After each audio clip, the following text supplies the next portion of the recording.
மிருகங்கள் கடி, அதாவது மிருகங்கள் கடிச்சா ஸ்பெஷலா நாய், பூனை, காட்டு விலங்குகள், சில எலி கூடி, வீட்டெலியில் சில எலி கூடி, இப்படி பல விஷயங்கள் இருக்குது. அதுல என்ன பிரச்சனை ஏற்படும் கேட்டால் 3 பிரச்சனை இருக்கு. ஒன்று நீர்வெறுப்பு நோய் ரேபிஸ் ஏற்படலாம், இன்னொன்று ஏற்பு வலி ஏற்படலாம், அதாவது டெட்டனஸ்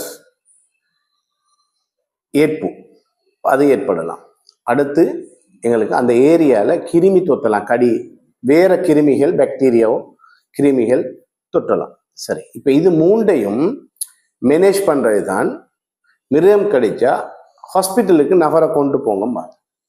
ரைட், நான் உங்களுக்கு சில உடனே என்ன செய்யணும், அதாவது மிருகம் கடிச்சா உடனே என்ன செய்யணும், மிருகம் கடிச்சா அதாவது பொதுவாக இப்போ நாய் பூனை தான் கடிச்சாலோ வராண்டுனாலோ சில நமக்கு நாம ஜட்ஜ் பண்ணே இல்லை, அதுல ஏகப்பட்ட பிரச்சனை இருக்குது. முதல் உதவியா சோப்லையும் வாட்டர்லையும் கழுவணும். சோப் போட்டு வாட்டர்ல ஒரு 15 நிமிஷம் கழுவுனா பெரிய பிரச்சனை இந்த ரேபிஸ் நோய் வந்துடாம பாதுகாக்கணும். அதுல அந்த வைரல்ட லோட குறைக்கும் கழுவுறதால. மற்றதை நீங்க ஹாஸ்பிட்டலுக்கு கொண்டு போங்க, உங்களோட வைத்தியர் பார்த்து கொள்வார். இதை ஏன் சொல்றேன்னா, இப்ப சிலர் நினைப்பாங்க இது வராண்டிட்டு தானே, சும்மா லைட்டான கடி தானே, இது நீண்ட நாய் பூனைக்கெல்லாம் இன்ஜெக்ஷன் போட்டீங்க, அதை தீர்மானிக்கிறத டாக்டர்லேயே விட்டுருங்க, நீங்க கொண்டு போங்க ஹாஸ்பிட்டலுக்கு. நான் இதை ஏன் சொல்றேன்னா 2 உதாரணங்களும் சொல்லி சொல்றேன். நான் புத்தள ஹாஸ்பிட்டல்ல சீனியர் மெடிக்கல் ஆஃபீஸரா பிரைமரி கேர் யூனிட்ல இருந்திக்கிறேன். அப்ப சீனியர் மெடிக்கல்ல பொறுப்பா இருந்திக்கிறேன். ஒரு 2 கேஸ். ஒரு கேஸ் ஒரு கடற்தொழிலாளி நாய் கடிச்சு வாரார். அவருக்கு சிலோன்ற ஒரு ஏரியால சிலாபம் இந்த ஏரியால கடிச்சு இது வாரார். அவர் கல்பிட்டி ஏரியா ஆள் புத்தள ஹாஸ்பிட்டலுக்கு வாரார். நாய் கடிச்சதுக்கு ஓகே, நாங்க எல்லாம் டிசைட் பண்ணோம், இவருக்கு இது அடிக்கணும், அதுலயும் ரேபிஸ் வேக்சினும் அடிச்சு இம்யூனோகுளோபின் கொடுக்கணும், ஏஆர்வி ஏஆர்எஸ் 2 கொடுக்கணும் முடிவெடுத்தோம்.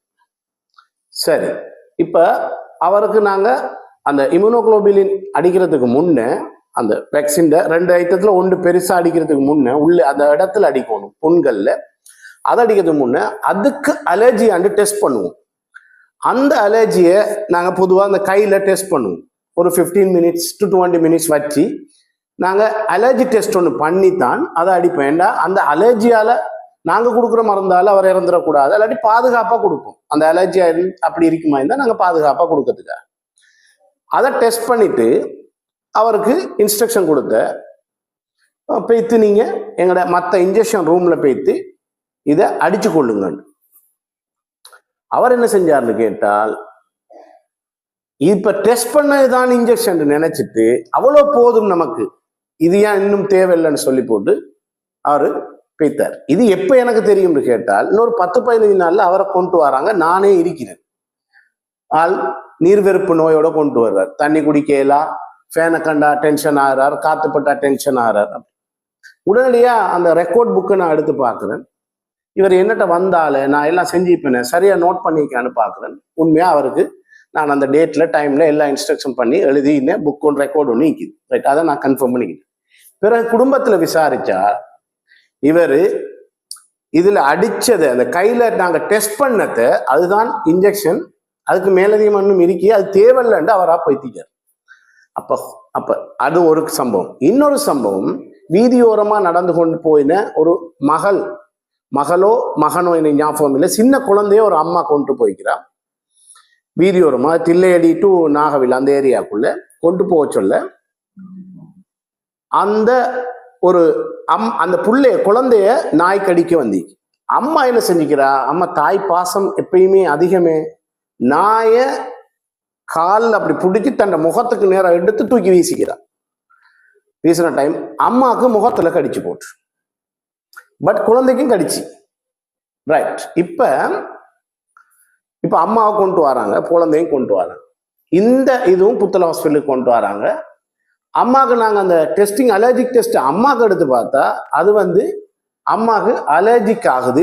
அந்த டெஸ்டிங் இம்யூனோகுளோபின் அடிக்கிற டெஸ்டிங் அலர்ஜிக் ஆயிடுச்சு. உடனடியாக அவங்கள வேற ஒரு, அதாவது அதை ஒரு ஐசியூல அட்மிட் பண்ணி தான் அடிக்கணும். அது ரொம்ப அவதானமா அடிக்கொண்டதுக்காக அவங்கள கொஞ்சம் டிலே ஆகி போகுது.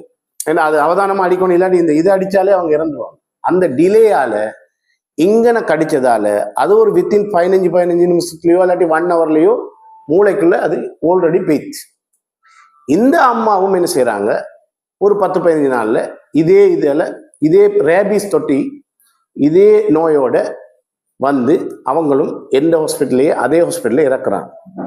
இது ஏன் சொன்னண்டா, டாக்டர் பார்த்து ஹாஸ்பிட்டலுக்கு போயே இந்த நிலைமைண்டா, அவ நீங்களா முடிவெடுத்து பூனைக்கு இன்ஜெக்ஷன் போட்டாச்சு தானே நான் ஏன் போகணும், நாய்க்கு இன்ஜெக்ஷன் போட்டிக்கு தானே நான் ஏன் போகணும் அப்படின்னு நீங்களா நினைச்சா எவ்வளோ மிஸ் நடக்கும், எவ்வளோ பிழை நடக்கும் யோசிச்சு பாருங்க. ரைட். இன்னொன்று, இந்த கட்டாயம் இந்த ஸ்டே டாக்ஸ், வீதியோரமாய்க்கிற டாக்ஸுக்கு ஏதோ ஒரு வகையில ஒரு கட்டுப்பாடு கொண்டுறணும். அது சில நான் கேள்விப்படுற சில இடத்துல சில அதாவது சில நிறுவனங்கள் சில அரசு இடங்கள்ல அது உள்ளேயே இருக்குதாம். ஒன்று அது சிறந்த முறையில இன்ஜெக்ஷன் அடிச்சு சிறந்த முறையில அதை மெயின்டைன் பண்ணணும். அப்படி இல்லைன்னா அதுக்குரிய தகுந்த முடிவை சரியா எடுக்கணும். என்றால் இது மக்களுக்கு தெரியாமலே சில விஷயங்கள் நடக்கும்.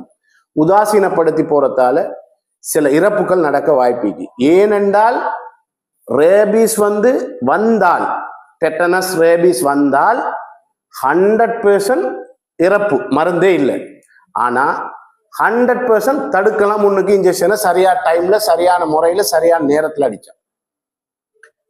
Don't worry, take it easy, to well.